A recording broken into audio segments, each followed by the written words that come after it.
Their parents had died within 18 months of each other. First their father, a quiet, hard-working man who fixed generators and told stories at night. Then their mother, who went to sleep one evening with a fever and did not wake up.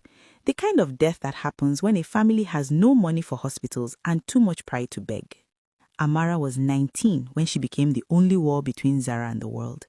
She did not discuss it. She did not grieve loudly. She simply stood up, looked at what needed doing, and started doing it. She got her first job at a tailoring shop 2 streets from their house. Alterations, hemming, repairs. The pay was small. She stayed late every night and used the owner's machine after closing to take on her own private orders, building a reputation stitch by stitch. She got her second job selling provisions at a market store 6 mornings a week, waking at 4:30 a.m. to set up before the traders arrived, then leaving at 9 to make it to the tailoring shop by 10. She moved through both worlds with a focus so absolute that her employers thought she was chasing ambition. She was chasing something else entirely. She got her third job washing and braiding hair on Saturday and Sunday afternoons, anything that brought in money, anything that could be done with her 2 hands, anything the hours would allow. She came home most nights after 10. She ate whatever was left in the pot. She slept 4, sometimes 5 hours, and every morning she woke up and did it again. The tin box lived under a loose board beneath the bed. She had labeled it in marker, Zara, school, and every week she folded money into it the way other women folded prayers, carefully, with intention, with the full weight of what it cost. Zara was in her final year of secondary school when the scholarship application came. Amara had heard about it from a woman at the market whose son attended the university. "It is very competitive," the woman said. "My sister is very capable," Amara replied. She paid for the application form herself. She bought the textbooks Zara needed to prepare for the entrance examination. She woke Zara each morning at 5 a.m. so she could study before school and sat with her each night while she walked through past questions. Amara sewing beside her, not understanding the mathematics, but present, always present, a warm and steady flame. "I'm tired," Zara said, dropping her pen. "I know," Amara said without looking up from her needle. 10 more minutes. "Amara!" 10 more minutes, Zara. You can rest your whole life after you have secured your future. Zara picked up the pen. The scholarship covered tuition. Only tuition.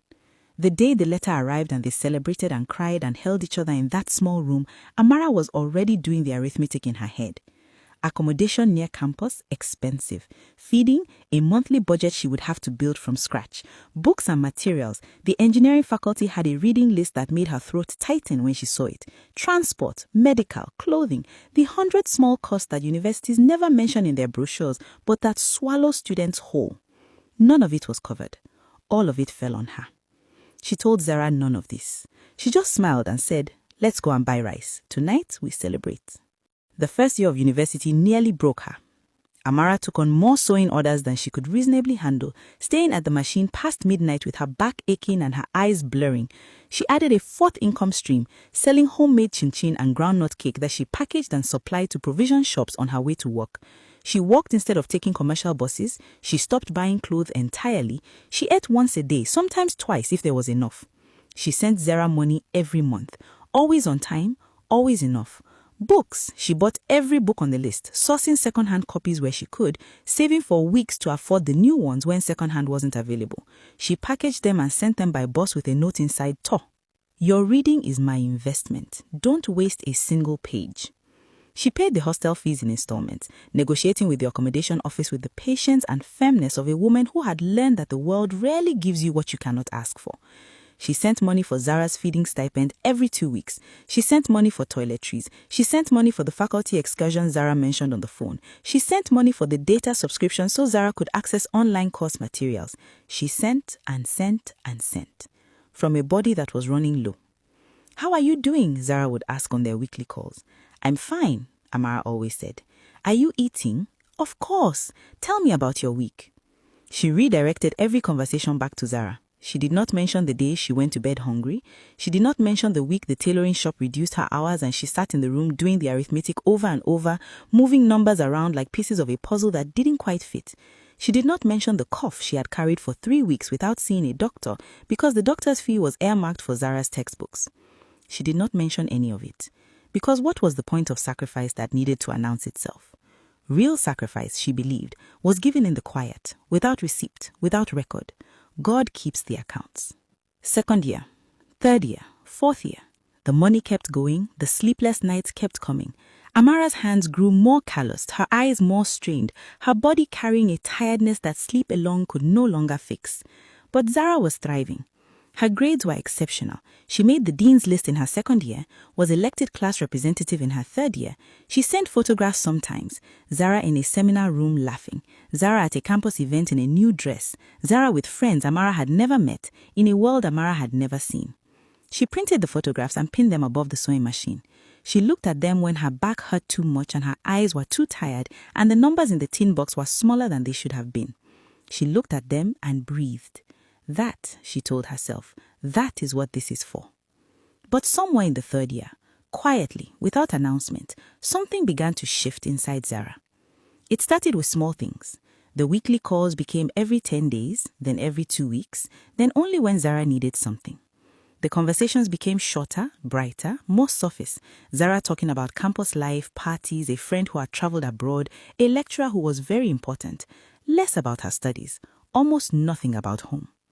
She visited less, and when she did visit, she moved through the small room differently, carefully, like a person trying not to touch the walls. She had started seeing someone. She mentioned it in passing once, almost accidentally. A friend, just a friend, very successful family, and then changed the subject so smoothly that Amara almost missed the deliberateness of it. She almost missed it. Almost. One evening, Zara called unexpectedly. Amara was at the machine, finishing a wedding order. It was past 11. Amara, I need to ask you something. What is it? There's a conference in Abuja. It's very important for my final year project. Industry leaders, networking, all of that. The registration fee is 22,000 naira. A pause. The needle stopped. When is it? 2 weeks. I'll send it by Friday. Thank you. A beat. You are the best, Amara. She hung up. Amara sat for a moment in the silence. Then she picked up the needle. She did not ask where Zara's monthly stipend had gone.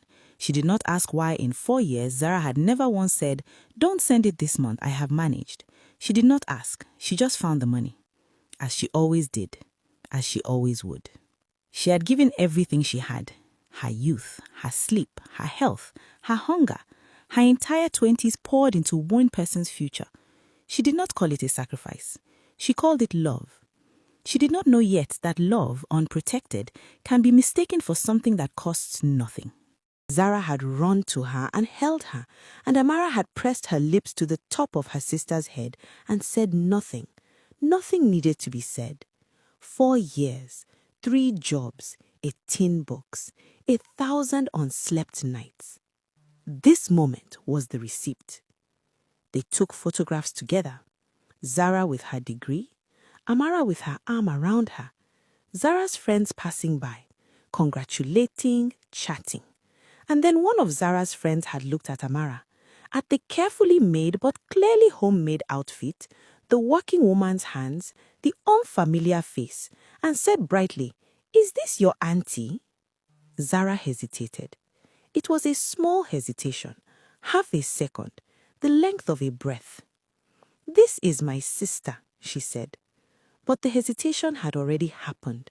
Amara had already felt it. Victor entered the picture like weather.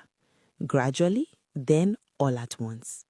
He was the son of a property developer, MBA graduate, drove a car that cost more than most people earned in a decade. He had the particular quality of men who have never been told no. Smooth, certain, generous in a way that made you feel chosen and owned simultaneously. He began appearing in Zara's conversations the way expensive things begin appearing in a person's life, first mentioned casually, then constantly, then as though he had always been there. Victor says the tech sector is where smart women are going. Victor introduced me to some investors at his father's dinner. Victor thinks I should apply to that firm in Lagos. He knows the MD. Amara listened, asked careful questions. What does he want, Zara? What do you mean, what does he want? He's helping me. Men like that don't help for free. I am not saying he is bad. I am saying know the price before you spend. Zara's face shifted. Something crossed it. Not anger exactly, closer to embarrassment. The embarrassment of someone whose old world and new world have just collided in front of them. Amara, not everything is a transaction. I know that. I have been giving freely my whole life. She said it without bitterness, just fact. I just want you to be careful. I am not a child. No, you are not. Amara looked at her steadily. You are the most important person in the world to me. That is why I say it. Zara softened for a moment. Then her phone buzzed, Victor's name on the screen, and the moment dissolved. She was already walking toward the other room, already laughing her new laugh, already entering the world that didn't have room for sewing machines and tin boxes and sisters who woke at 4 in the morning. The job came through Victor's network, a position in an engineering consultancy firm in Lagos. Good title, good salary, the kind of start that took other people 5 years of applications to reach. Zara packed her things on a Saturday. Amara helped her fold her clothes, wrap her shoes, organize her books. She did it with the same care she had always done things. Thorough, quiet, deliberate. Are you okay? Zara asked. I am very okay. This is what I worked for. You in Lagos with a career. This is it, Zara. Zara hugged her at the door, long and tight. I'll send you money every month, she said firmly. Now it's my turn. You've done enough. Amara smiled. Go and do well. That is all I need from you. She stood at the door and watched the car drive away. Victor's friend at the wheel, Zara's boxes in the boot, her sister's face at the window, getting smaller. She stood there until there was nothing left to see. Then she went inside, made tea, sat at the machine. The money Zara promised came twice. The first time, 2 weeks after she arrived, a transfer that was generous, more than Amara expected. She called to thank her. Every month, Zara said, I promise. The second transfer came 6 weeks later, smaller, with a message, sorry it's late, things have been hectic. The third never came. Amara waited. She did not chase it. She told herself Zara was settling in, adjusting, finding her footing. She knew what it cost to start over somewhere unfamiliar. She went back to 3 jobs, told herself it was fine. It was fine. What was not fine and what Amara noticed and could not unnotice was the way Zara began to talk about her past. Not the way you talk about something that shaped you, the way you talk about something you are ashamed of. She mentioned a difficult upbringing to Victor's mother, who had come to inspect Zara with the careful eyes of a woman protecting a dynasty. She spoke of growing up without much in a voice that asked for sympathy and offered no detail. She never said, my sister worked herself to the bone so I could eat. She never said, I went to university on her sacrifice, not just a scholarship. She never said, there is a woman in a small room right now who gave me everything she had. She said, it was difficult, but I pushed through. As if she had done it alone, as if Amara had been scenery. The Instagram post appeared on a Wednesday afternoon. Zara's account, which Amara followed quietly, never commenting, just watching, showed a photo of a ring that could have funded a year of university fees, maybe 2. Amara's hand extended toward the camera. Behind it, out of focus, Victor's smile. One caption, he asked, I said yes, heart. 2,000 likes in an hour. No call, no message. Amara stared at the screen until it blurred. She thought about all the ways this moment could have gone. The call that should have come first. The voice on the other end saying, Amara, he asked, what do I do? I'm scared. I'm happy. Talk to me. The way it had always been. The way it used to be. She put the phone face down, picked up the needle. The machine started again. The only sound in the room, steady and low, like a heartbeat that had learned to keep going regardless. She had not built a sister. She had built a woman who no longer recognized the hands that built her. But God, the real God, The one who sits outside time and sees everything was watching, and he was not finished. The invitation arrived 9 days before the ceremony. Not by call, not by conversation, by courier. A cream-colored envelope with gold lettering, addressed to Miss Amara Diallo. Her surname incomplete, one letter wrong, the name of a stranger written on the story of her life. She opened it at the sewing table, read it once, set it down, picked up the needle. She did not cry. She had learned very young that crying was something you did when you still believed the pain was accidental. This was not accidental. This was a choice. A small, deliberate, careful choice made by a woman who had once been a girl that Amara had starved herself to keep in school. 9 days. She had been given 9 days. She spent the first 3 of those days saying nothing, walking, sleeping little, thinking less, letting the fact of it settle without fighting it. On the 4th day, she went to the market and bought fabric. Deep sky blue, the color of the hour just before full night, when the sky is still warm. Gold thread for the embroidery. She cut and sewed it herself, slowly, with the kind of care she usually reserved for brides. She wanted to look like what she was, not a woman who had been forgotten, a woman who had chosen to come anyway, a woman who knew her worth even when a room full of people did not. She would walk into that wedding looking like someone, because she was someone, even if she was the only one in that room who remembered it. The venue made her breath catch for one involuntary second. A banquet hall in Victoria Island, chandeliers that dripped light like rainfall, white orchids at every turn, tablecloths that probably cost more than her monthly rent, 500 guests arranged in careful social order, the seating plan a map of who mattered and how much. She gave her name at the entrance. The attendant looked down the list, looked again, found it, finally, near the bottom, no table number beside it, just a name. "You can take any available seat at the back," the young woman said pleasantly. Amara looked at her for a moment, then, "Thank you." She found a seat in the 3rd row from the back.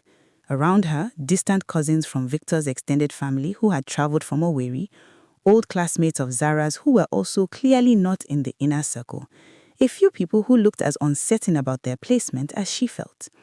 She sat straight, hands folded, waited. Zara came down the aisle and she was devastating. Ivory gown, cathedral train, a crown of fresh flowers in her braids. She moved like a woman who had been waiting her whole life for this exact moment, which Amara realized, with a sharp and quiet grief, she had. From the time she was a girl in a pressed school uniform walking through a gate, she had been walking towards something brighter than where she came from. Amara had wanted that for her. She had wanted her to walk into brightness, into rooms with chandeliers, into a life that smelled nothing like their childhood. She just had not known the brightness would blind her to what it had cost. She watched her sister say her vows from the 3rd row from the back. She watched the first dance, Victor's mother placed front and center, flowers given to her by the couple themselves. Victor's aunties called forward for photographs. A long speech about legacy and family and the 2 great names now joined. Zara's side of the story in its entirety was this. The bride comes to us having overcome much. Her strength speaks for itself. No name, no face pulled from the back of the room. No, there is a woman here today without whom none of this exists. Just, her strength speaks for itself. As if the strength had come from nowhere. As if it had always just been there. Amara ate nothing from her plate. She watched the room from her corner, the dancing, the laughter, the easy abundance of people who had never had to count the cost of things. She watched Zara move through it all, shining, at home, transformed. She felt no hatred. She wanted to be clear with herself about that, sitting in that chair in her sky blue wrapper, her hands folded on the table. She felt no hatred. What she felt was older and quieter than that. The particular sorrow of someone who has given a gift freely and watches the person who received it hold it up in the light and not once look back to see who placed it in their hands. She stood up when the clock reached 9, crossed the floor, made her way through the crowd to where Zara stood between sets, laughing with someone Amara didn't know. She touched her sister's arm gently. Zara turned, and the old Zara, the girl from the small room, the girl who screamed over a scholarship letter, crossed her face for a single unguarded moment. "Amara." "Congratulations," Amara said. She took her sister's face in both hands, those working hands, calloused and scarred and giving, and held it the way she had done since Zara was small. "May your home know only peace. May God keep you, Zara." "Amara, It's fine." She pressed their foreheads together. "It's fine." And then Victor's mother was there, a soft hand at Zara's elbow, a bright smile that saw Amara and categorized her in 1 second. "Darling, the photographer."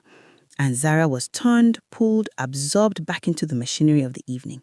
Her eyes stayed on Amara over her shoulder for a moment. Something in them, guilt or grief, or something that had not yet learned its own name. Then she was gone. Amara walked out, through the orchids, past the chandeliers, through the doors and down the steps and out into the ordinary night air of a city that did not know or care what had just happened inside that hall. She stood at the roadside, flagged down a bus, paid her fare, sat by the window as the city moved past, lit up and loud and indifferent. She was still in her sky blue wrapper, still wearing the earrings she had saved for, still carrying herself straight the way she always had, the way she had decided at 19 she would always do, regardless of what the world offered her. She did not cry on the bus. She had decided she was done spending tears on things she could not change. But she made a different kind of decision that night, sitting in that bus seat, with the city going past. Done shrinking, done waiting, done pouring from an empty vessel.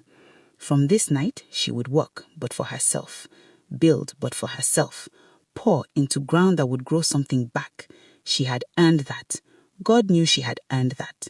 She had no idea, sitting in that bus, tired and quiet, and finally turning to herself, that the world had already noticed her, that it had been noticing her longer than she knew, that the ground she had tended for years, watered with everything she had, was already beginning to break open beneath her feet. Not Zara's ground, hers. 3 weeks after the wedding, a woman named Mrs. Okonkwo called. Amara almost didn't pick up. "My name is Mrs. Okonkwo. I produce content for Landmark Media. We're developing a documentary series about extraordinary women across West Africa. Your name was given to me independently by 4 different people. A market woman, a bride you sewed for, your landlord's wife, and a fashion lecturer at the University of Lagos, who says she bought a piece you made secondhand and has been trying to find the maker for 2 years. Amara sat down slowly. "I am a seamstress. I work from home." "I know what you are. That is exactly why I am calling." The world had not forgotten Amara. It had just been waiting for her to stop looking sideways and start looking forward. Zara had rehearsed the conversation 100 times. On the bus from Lagos, in the taxi from the park, standing at the gate of the compound, bag in hand, looking up at a building she had never visited because she had never asked for the address. She had the speech ready, the apology, the explanation, the tears she had already cried so many times in the previous 3 months that they came on command now, like something trained. She pressed the buzzer. A young woman's voice answered, not Amara. "Who is it?" I'm looking for Amara Diallo Mensah. I'm her sister." A pause. "1 moment." The gate opened. The compound was not what Zara expected. She did not know exactly what she expected. The small room, maybe, updated, the sewing machine in the corner, the single bulb, the world she had spent 3 years trying to put distance between herself and. What she found, instead, was a workspace that hummed with quiet industry. A proper studio, not large, but precise. 2 young women bent over cutting tables, fabric everywhere, but organized, intentional, color-coded. Photographs pinned to one wall, not the old calendar, not the faded family pictures, press clippings, a magazine cover, a letter with a logo she recognized as one of the biggest textile houses in West Africa, and Amara, sitting at a desk by the window, on the phone, writing something, dressed simply, A well-cut blouse, good fabric, the kind of simplicity that costs money to achieve. Her back straight as always, her hair up, those green eyes flicking up when Zara walked in. No expression for one full second. Then she said into the phone, "Let me call you back." She set it down. The two women at the cutting tables had gone very still. "Give us a few minutes," Amara said quietly. They filed out. Zara had imagined Amara would cry, or that she herself would cry immediately and Amara would soften. She had imagined the speech she had prepared would do its work, the acknowledgement, the apology, the tears, and that Amara, who had always been the one to hold things together, would hold this together too. But Amara just looked at her. Not coldly, not warmly, with a steadiness that was somehow worse than either. The look of a woman who had finished bleeding over something and was now simply standing on the other side of it. "You look thin," Amara said. "I'm fine." "Okay." Another silence.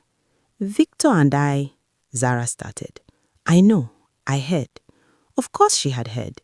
The whole of the extended network had heard. Victor's father's company had finally collapsed under the weight of its own debts. The house on Victoria Island, which never actually had been theirs, she found out, but mortgaged in ways Victor had never mentioned, was in receivership. Victor himself had relocated to his mother's house in Asaba with the speed of a man who had a contingency plan for everything except his wife. Zara had been left in Lagos with 2 suitcases, a joint account emptied from the other side, and the sudden vertiginous experience of understanding exactly what it felt like to have the ground pulled from under your feet. She was 26 years old and starting from zero. She knew, standing in that studio, that she had come to Amara the way people go to a bank they have always been able to draw from. And for the first time in her life, she understood how obscene that was. "I need somewhere to stay," she said, "just for a little while, until I sort things out." Amara looked at her for a long moment. "I have a 1-bedroom. I use the second room as a storage space for materials. I can sleep anywhere, the floor." "You won't sleep on my floor, Zara." Something in the way she said it, not an offer, not warmth exactly, just a flat refusal to allow her sister to degrade herself, made Zara's carefully maintained composure crack slightly at the edges. "Thank you," she whispered. "Don't thank me yet," Amara said, standing. "Come and see this space, and then we need to talk properly, not the way we have been talking for the last 3 years. They talked that night at the small kitchen table, not the rehearsed conversation, not the speech Zara had prepared. Amara asked her to put it all down, everything, the way a nurse asks you to describe the pain, not so she can feel sorry for you, but so she can understand what she is actually working with. Zara talked for a long time. The marriage, the money, the miscarriage she had never told anyone, not Victor's family, not her own friends, not Amara. When she said that part, her voice went flat, in the particular way voices go when they are protecting something too tender to touch. Amara was quiet for a moment. "I didn't know," she said. "I know you didn't. I didn't tell you." "Why?" Zara looked at the table. "Because telling you would have meant coming back, and I wasn't ready to face what I had done to you." The honesty sat between them. Amara did not reach across and take her hand. She did not say, "It's okay." She let the truth breathe in the room, the way you have to let a wound breathe before you dress it. "I carried that alone," Zara said, and now her voice broke. "I was in that big house with that man who didn't know how to grieve, and I carried it completely alone, and the whole time, all I wanted was..." She couldn't finish. She didn't have to. "Me," Amara said quietly. Zara nodded, could not speak. "And you had made it so you couldn't call me." Another nod. Amara exhaled slowly, looked at the ceiling for a moment, then back at her sister. "That," she said carefully, "is what your choices cost you, Zara. Not the house, not the money, not Victor. That grief you carried alone, that is the real bill. That is what shame charges you when you run from your own people." It was not cruel. It was surgical.